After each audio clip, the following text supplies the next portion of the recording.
Hi, what's going on, beautiful people? Thank you for turning back to my channel, The Root Wave. I'm here with Barry. Barry, introduce yourself. Say hello. Hey guys. That's my boy Barry. So, in this episode, I just want to go over some of the details and news that I might have found online that I want to discuss and I want to just review. I have Barry here as a great sidekick who always installs his knowledge and his viewpoint, which is always an awesome thing. You never just want to be the only one in the room talking to yourself. You know what I mean? All right, Barry. So let's start with this Zero Hedge article in which Amazon patents tiny cage for warehouse operators. Now this thing looks crazy. Did you see it? I did. Yeah, this is nuts. It's wicked. I mean, You know what it reminds me of? You ever watch Con Air with Nicolas Cage? And they're yes. in that cage in the airplane? Hmm. Yeah, like that's what that shit looks like. It's crazy.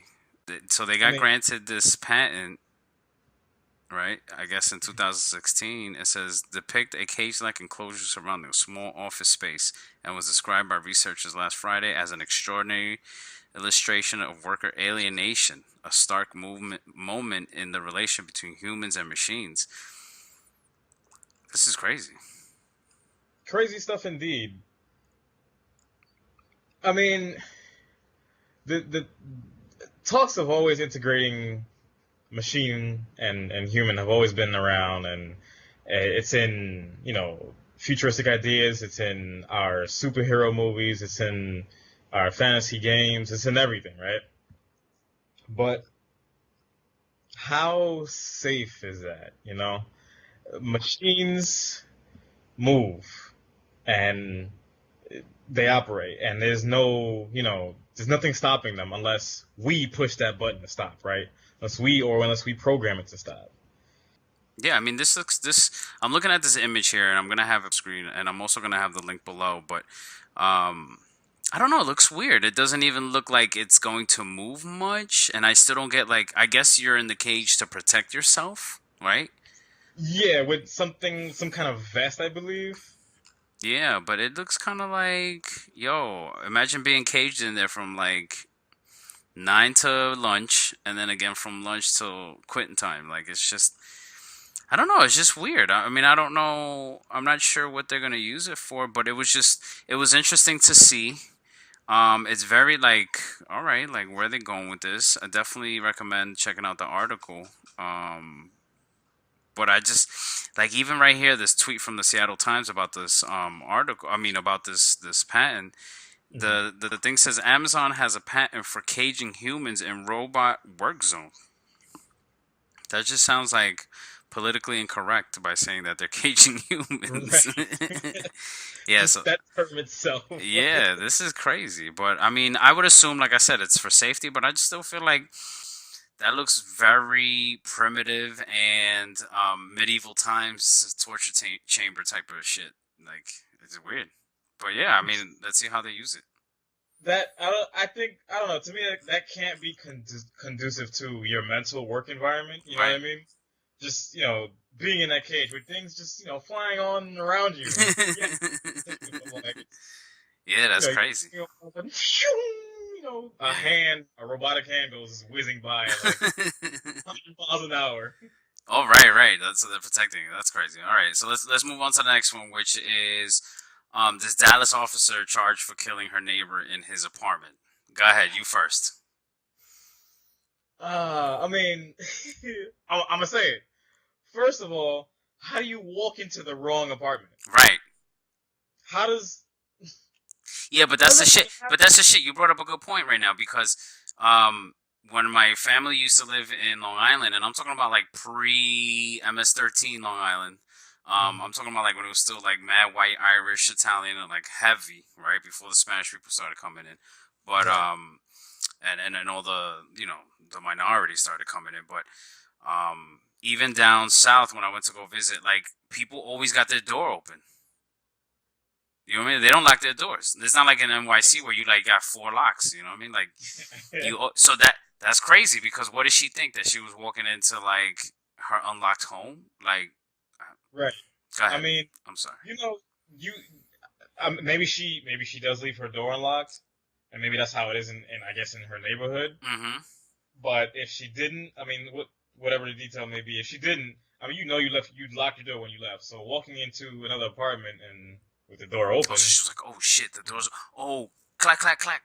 and then that, I don't know, that's to to open the door to somebody like that, without, I mean, your first instinct is to kill someone instead of, maybe injure, shoot to, to not to take out, but to just stop, you know? Right, but everybody's shooting to kill lately. Which even the story, I was watching some of it from RT actually on YouTube, RT America, and they were saying how I think the commissioner dude or whatever, the captain, was Mm. like, she came in, she thought, she fired, she still had her clothes on and everything. That just it didn't say anything about whether she had to turn the key to actually walk in. Did she just open the door? I mean, it just something doesn't sound right. And Yeah. then on top of that, the man was black. She's white.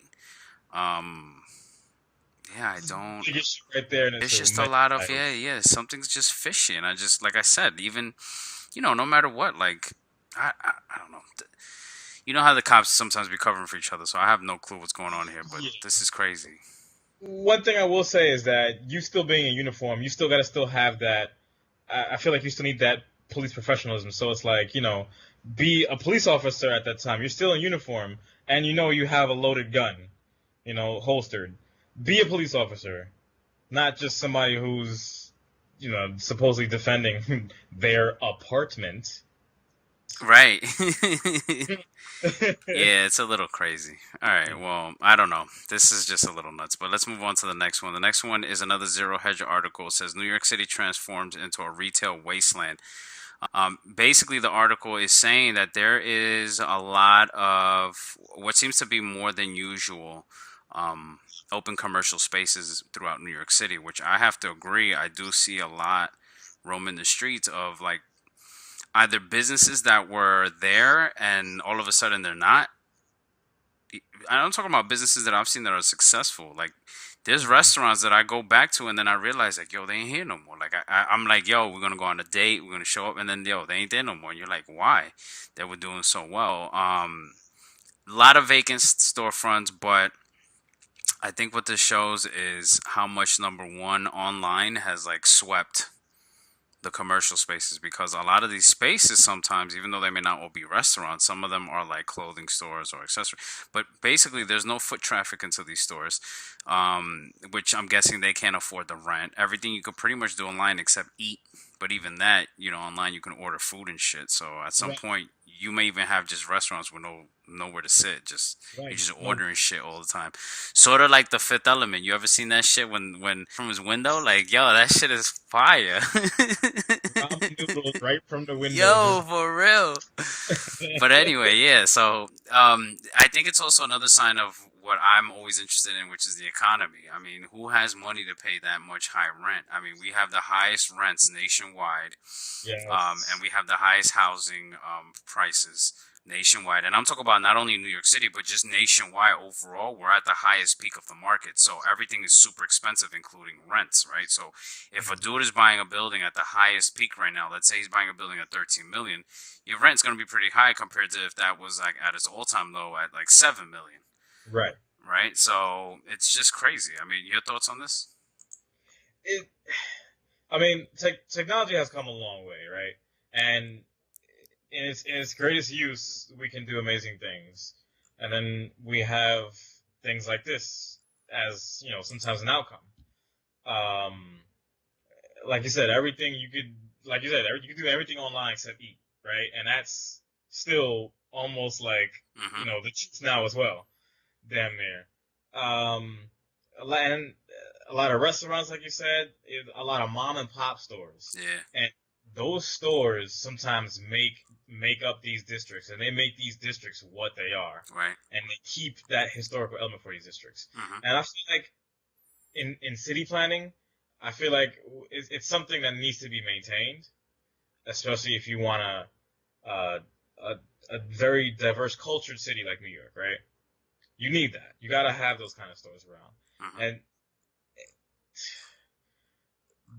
the real estate of all these different buildings and houses, everything in New York, it's just ridiculous. Yeah. Yeah, This city but what is are your thoughts on like businesses having to close to go online to be more effective? Because you if you own a business and you're making more money by being online, that's an okay thing. That's a good thing. right. It's a Right. good thing. Right. But it can be said that there might be also less stores out there because the rents are too damn high. Hmm. Right? Yep. And you can't blame people for closing down and going online because online virtual real estate is nowhere near as bad. Right, right. No over the overhead is like cheaper, so it's sometimes convenient. But Right. listen, this I think like 50 years from now, you and I are gonna be talking about this. But like, yo, remember when we first saw this? And then next thing you know, like I said, it'll be like the Fifth Element. We're getting food at our window. Or like in that scene where she takes that little pebble, puts it in the microwave, and the whole chicken comes out. We might even get Star Trek and get some replicators. You know what I Yeah, mean? right, right. And then we You know really want be like storefront. What are storefronts? what's that? What are storefronts? Yeah, our kids won't know what storefronts are, Well, or our maybe our gen- grandkids, right? Like everything will be like on the phone. Like, what do you want? Oh, bloop, bloop, bloop, bloop. Like we don't gotta go that's to the it. store because my kids definitely now are not knowing shit about Blockbuster or going to the fucking rent a video. Like they have no Right. clue what the fuck I'm talking about. None. Right. It's crazy. Yeah, but I mean, the big picture here, I think, is these things don't happen by accident. There's something going on in the back end that's not good Yeah. for us as a community, as a city, as a nation, just in general. Because if people can't afford the goddamn rent on these stores, there's a problem. There's a problem, right? So it means nobody's Right. spending, and also they're charging too much for rent. So, all right, let's move on to the next one. Next one is a news report on the blue light from smartphones causing blindness. So basically, they're saying that that blue tinted light. So you ever walk into a room and it's dark and you see somebody on the phone and it looks like a white bluish light. So they're saying Yeah. that that white bluish light, and I believe they said for the monitors too, is so bad for our eyes. It seems that our eyes are not accustomed to that light, which I guess should be obvious, right? And they're saying that the prolonged exposure to this light can trigger toxic molecules to be generated in the eye's light sensitive cells. This can lead to degeneration, which causes blurred vision and blindness. Um, I can see this because at some point in my life recently I had to start getting glasses because every time I get on the screen or on my phone for too long, something's hurting or it's not even that I can't see, it just hurts. So I need something Yeah. to just No, be like, I I mean, hey, completely you got agree. glasses, so tell me what you think about this. I agree because uh, yeah, as a gamer, just even as a gamer alone, right? We've been playing video games all our lives, right? And that light has took its toll on me. I remember probably starting in 2012 when I first got my glasses. And I remember just before that, like I used to squint, but that wasn't the issue. There was squinting and there was pain, and I couldn't understand like why are my eyes hurting. And eyes were water. I was constantly rubbing them. It helped, and sometimes it didn't help at all. Um, but I've known about that for quite a while actually. That blue light. So the eye can't really. What happens is that the eye doesn't block and deflect the blue light, which is why that happens to your eye. Um, yeah, that's really interesting, and it's something that should be I think addressed on a bigger scale, because nobody really wants to go blind on purpose. Nobody wants to harm their own eyes, and it's essential, you know, daily function. I mean, there are blind people out there from other means, and things like that happen. But if you can prevent it, let's make it hyper aware. Let's not just make it aware. Let's make it hyper aware. Yeah, because the article was even saying that the report was even saying that by 2050, like there's going to be a huge percentage of the population like semi-blind or with this blurred vision or degeneration that's going on with the eye. Like it's Yep. nuts, and it's nuts because that's all we use. We use Right. nothing but screens. Like everything's on a screen. We're not going Every to the stores in New York City no more because we're on the blue screen. Like it's That's crazy. great. Yeah. Back. ordering stuff online. Now we're gonna be ordering blindly online. Is that ramen noodles or is that what is it? Spaghetti? This is crazy. There's always something up. I'm telling you. And what bothers me is that nobody really talks about this. Like you got to dig for this stuff. Like, and Yep. it's important. Even the fact that stuff like certain pesticides being cancerous, which and then some of those materials showing up on food, and then this blue light, and then some people have been talking about that there is proof that Wi-Fi causes some type of crap to your brain. Like, it's just crazy. It's just crazy. It is. Yeah. All right. Well, let's move on to the last one real quick. Right. 1.3 million ordered to evacuate as nightmare Hurricane Florence bears down on Carolina. So I saw the report on the weather, and it's showing three hurricanes, right, already formed somewhere out in the Atlantic or somewhere like that, all the way from like Africa moving up to our Atlantic. But Hmm. the big one is this one in Florence, named Florence, which seems to be headed straight for North Carolina and possibly South Carolina. It's going to affect that whole area. But what they're saying is they're not worried as much of the wind damage or anything like that, rather than the storm hitting one of these states and then just kind of sitting there and just pouring rain. And that we're talking about flooding like Hurricane Katrina type stuff. Ah, I see. So this is a little bit nutty. I'm going on a cruise in like 2 or 3 weeks, so I'm scared that I'm gonna get caught in one of these. But Uh-oh. I hope not, because I'm going to Bermuda, and it seems like all these hurricanes go under Bermuda. So hopefully that doesn't happen. But your thoughts on this? On this? So, what one thing I know for sure is the biggest thing about hurricanes, especially powerful hurricanes. I think it's above. I think it's a category 3 or higher. Is that storm surge? That storm surge is probably the most lethal aspect of a hurricane. Right. All that, all that wind pushing, literally pushing the ocean onto land. And that's what usually causes the worst floodings, the most catastrophe, and even fatalities as well too. I'm glad they're preparing for it now and already getting those orders out. But it makes me think about Louisiana. You know, it makes me think about why wasn't the same thing done there? I mean, I Mm. don't take away from it, but you know, Well, you, you're right, because basically what you're saying is I have to commend the president, because he in September released a proclamation saying, "Hey, we're hitting September, which everybody knows that's when the shit happens, which right. common sense we as people don't do. However, it is a good idea that our leadership do this for us, right? And be like, hey guys, FYI, like it's It's the time. same way how they go, hey, it's FYI to turn back your clocks or some shit. Same way, like, hey, don't forget we're here in September, we're our hurricane, so let's start, instead of waiting for the last minute to buy water and shit like that. Like, let's Now. start getting it now. Which he did that 2 weeks ago, and then boom, all of a sudden now this hurricane. So you have to say, hey, at least he shouted it out before, unlike Right. other administrations that were just like, oh, the shit hit the fan, let's figure out what we're gonna do now, which Right. is some bullshit.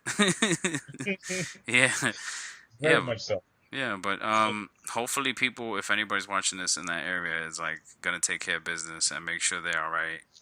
The yes, worst thing is that because that safe. flooding. That flooding That is a fucking bitch. Yo. is literally it can be such a destructive force of nature. Yo, and it's everywhere. I think isn't like the Earth 90% water, something like that, or I think it's 75%. 75, 70. I think it's about 75% water. Or we're 90% water. Something like that. Keeping it wild, you guys. Google that shit. It's important. Yeah. Yeah, so this is crazy, but we're getting into the time of hurricanes. We had one in 2012 that was a little nutty over here, but luckily we made it out of that. Yeah. Let's see Did where all right. these go. Like I said, I see three of them lined up. We'll see where this goes. All right. Well, I appreciate your time, Barry. I really do. I'm sure we're gonna do a couple more of these. I really like doing these because I want to make sure that our audience just gets a little bit taste of information that maybe not everyone is talking about, or Yes. nobody's touching upon, or even just things that we're noticing and seeing that it's important to bring up, bring to light. That way, people get the, like I like to say, get the juices flowing, get the brain going. It's Yeah. always very important. Don't just go based on what they're telling you, because a lot of times, And if this isn't a conspiracy, but it's just the truth that a lot of times what they feed you in the mainstream media is whatever benefits them. And who Mm, them is, who knows? Who paid more that day? Who needs something out more importantly than other things that day? yep. It's always important, right? So I appreciate your time, Barry. I appreciate And you Jeff, guys quick for question. watching. Barry, any last comments or thoughts before we out? So, what about a positive thought? Um, I love everybody out there. Yeah, Keep doing what you do. yeah, Do it to the best of your ability, and yeah, never give up. yeah. He Never surrender. never surrendered. Live long, prosper. Yes, son. He brought up a good point. Do the right thing, and things always come out the right way. I appreciate you, Barry. Thank you very much for watching. Thank you. Peace. Peace, peace, peace. Peace.